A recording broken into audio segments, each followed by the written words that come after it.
VikesNow, I am Dustin Baker, and we're going to talk about some perspective of the Detroit Lions losing an NFC Championship to the San Francisco 49ers. In 13 days, the 49ers will have a Super Bowl rematch with the Chiefs from the, 2020 calendar, 2019 season. And believe it or not, we're doing it again. We're making the Chiefs underdogs. The Chiefs opened up as 1.5 point underdogs. Will we ever learn? I believe I'll end up picking the Chiefs to win. I'm not going to bet against Mahomes thrice in a row. Are you nuts? But yeah, even by Viking standards, you, the Viking fan, you are, outwardly familiar with heartbreak. And this Lions one really takes the cake.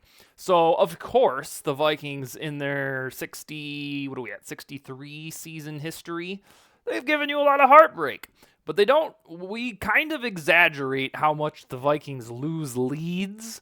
We get cynical when they're up by 14. Oh, they'll find a way to bungle it. They really don't do that a lot comparatively by the numbers to the rest of the NFL. What stands out in your mind, however, are the NFC Championship moments where the game is winnable and they just don't do it. So, of course, 1998, the missed field goal. In 2009, overcoming, 5 or 6 turnovers to still have a chance to win. But then Favre's interception. So the heartbreak, is certainly real, but this idea that the Vikings just lose leads all the time is actually not true. The Vikings don't do that a whole lot compared to the rest of the NFL. But I'll tell you who did do that, and that was the Lions. And within 30 real-life minutes, maybe it was 35, the San Francisco 49ers went on a 27-0 run, erasing all of the goodwill from the Lions' 24-7 halftime lead. And it was it was shocking. I'd come to peace that, hey, the Lions are going to the Super Bowl in my lifetime before the Vikings did. I was at complete peace with it, kind of like 2014 when the Packers were all set to go to the Super Bowl, but then the Seahawks had every perfect event occur, and then the Seahawks got to the dance. Or was it? Yeah, it was 2014 season, 2015 postseason for that Packer meltdown, junior meltdown compared to this Lions one.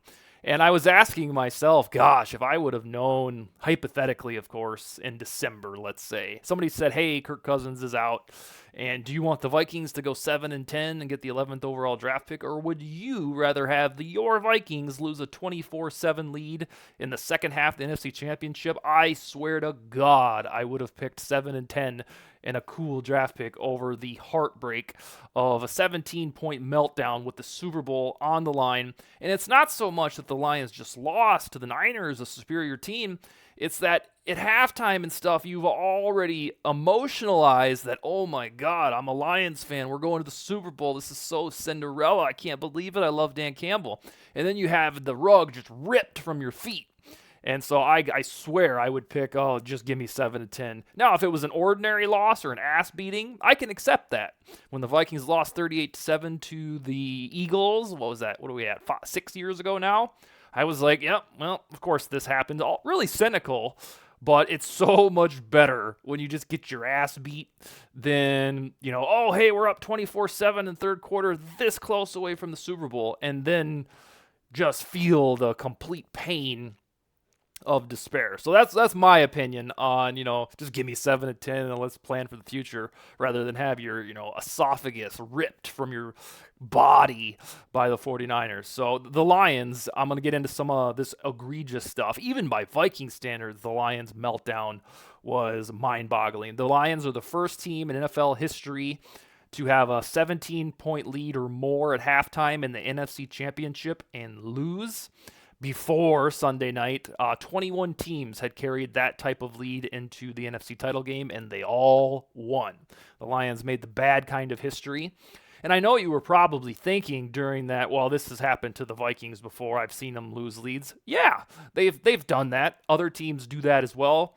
But the Vikings have never lost a postseason lead like that ever. In fact, I looked it up, and in franchise history, the Vikings had similar situation to the Lions, leading by 17 or more points at halftime, and they lost 4 times. Those were all in the regular season. The first one was 1994 against the Patriots, the Drew Bledsoe days.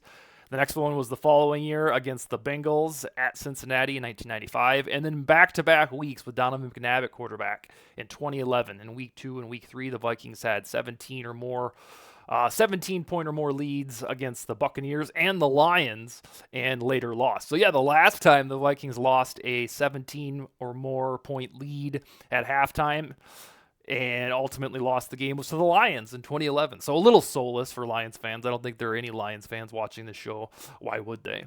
Other perspective, the Lions personally as a franchise were 57-1-1, one tie. So 57-1 for all intents and purposes when leading at halftime by that much, 17 or more points in the Super Bowl era, so in regular season games. And the only time that they lost a lead that big at halftime was the Aaron Rodgers game in 2015 when he found Richard Rodgers for the Hail Mary in December of 2015. So, yeah, it will probably feel eerily familiar to Lions fans. Like, this has happened before. Well, yeah, it happened once in the Super Bowl era, which started in 1966. In terms of broader perspective, what other teams have encountered what the Lions did, losing a 17-point lead or more at halftime, the Lions joined a motley crew of teams. So if the list of teams that have now done that are the 2023 Lions, the 2022 Chargers, you'll recall their meltdown against the Jaguars last playoffs in the wild card round, I think. Then the Chiefs in 2017, before Mahomes started starting. The 2013 Chiefs, I believe that was to the Colts. And then the 2016 Falcons, infamously, to the Patriots. And then the old record of the comeback game, the 1992 Oilers, had a lead of more than 17 points. Or maybe, what was it? 35-3 at halftime, 32-3 at halftime.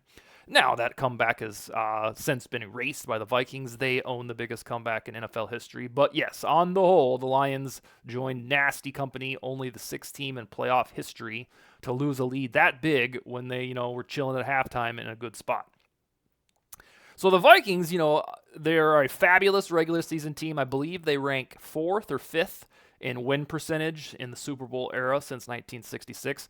But the Vikings are not a good postseason team. The win percentage dips down significantly. I think it's bottom 10. They're right there with the Cowboys since 1996 in terms of win percentage. But the Vikings have never lost a halftime lead of more than 7 points in the postseason.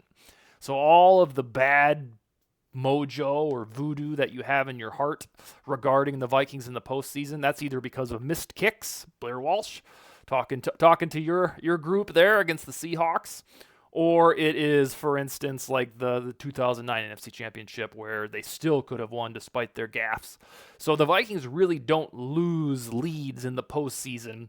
They find other curious ways to break your heart. So that's why this one with Detroit is just so mind-bending, is that they found a way to lose worse than the Vikings ever have in the postseason. I am operating under the pretense that it's more deadly to lose a 24-7 lead with the Super Bowl. You can taste it on your taste buds. Couple incidentals that came out of that game that I observed, we'll round down the show, is the interpretation by some is that the Kirk Cousins curse died.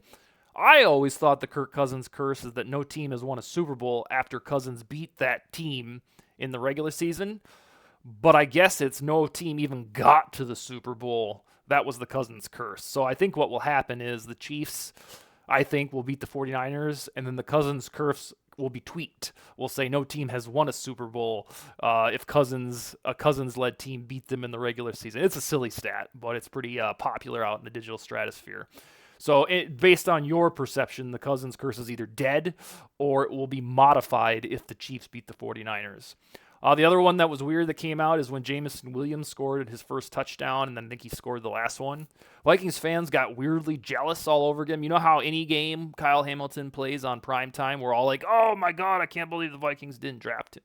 It's a stain on the Vikings' resume for sure. They should have just drafted Kyle Hamilton. But you can do woulda, coulda, shoulda about any team in any draft ever. And I don't know why Vikings fans just absolutely adore doing this one with Kyle Hamilton and Lewis Cine. But they added Jameson Williams to this jealousy tour. And I don't know why we do this, but as soon as Jameson Williams ripped off that first touchdown, felt like the Lions were off to the races. And social media went ablaze with, oh, look at the Vikings just provided Jameson Williams to the Lions, and look at him scoring. That was actually really good for the Vikings that the Lions drafted Jameson Williams, because he's been a non-factor for 2 years. The guy has 25 catches in 2 years, been suspended for gambling, hurt most of his first season. So I beg of you, why do we do this with this draft revisionist history? Like, oh my God, we should have got Kyle Hamilton. Look, Jameson Williams scored a touchdown. Why do we do that trade? It's all just so stupid. It's a waste of time. I go to any draft ever and be like, oh, I wish that team should have done that. Should have got Puka Nacua. Look how good we'd be. That's what the draft is. It's a crapshoot. It's revisionist history if you want to go publish your redraft of how you would have done it. It's so stupid. Another one, Teddy Bridgewater's career is just over. He said in December that he would retire after this season. So regrettably for his sake, that retirement comes after the greatest NFC championship collapse in football history. Not ideal. Wish Teddy well. In fact, the only postseason game that Teddy Bridgewater ever started was the 2015 playoff game against the Seahawks, where we had the Blair Walsh missed field goal. He never got back as a starter. Went there a bunch as a backup, of course. Another interesting one is that these San Francisco 49ers have defeated the Packers 5 times consecutively in the playoffs. San Francisco has defeated the Vikings 4 times consecutively in the playoffs. The 49ers have defeated the Bears 3 times in a row in the playoffs. And now the Lions have been defeated by the 49ers twice in a row. So if you remember nothing else from this episode, just know that the 49ers are absolute NFC North killers in the postseason. They've got streaks against every single one of them. All right, free agency is 6 weeks from today. Legal tampering starts on March 11th. So a bulk of this show will be talking about free agents. We had some last week with, dudes the Vikings should target. I got a investigation board up behind me on some digital or social media planks. It's called a murder board. So as the off season gets off, I'm going to put, all of the names, and then right in the middle, I'm going to use the yarn and tie everything together. It's this is my job, so I can get away. This isn't just hobby time. This is what I do. So it should be kind of cool to update this thing in real time 6 weeks from now. And then tomorrow, we're going to have a couple new guests. Garrett Greenlee from footballanalysis.com or .net, I believe. And then Savian Mixon, who's a good Vikings writer. I think he writes for Vikings Wire. I'm going to chat with them. I'm going to ask them about their Kirk Cousins predictions, their Danielle Hunter prediction, and then whether or not Jefferson signed and how much that deal will be worth. And then Wednesday, we'll be back with Josh Fry and so forth. All right, that's all I got. Skol, baby.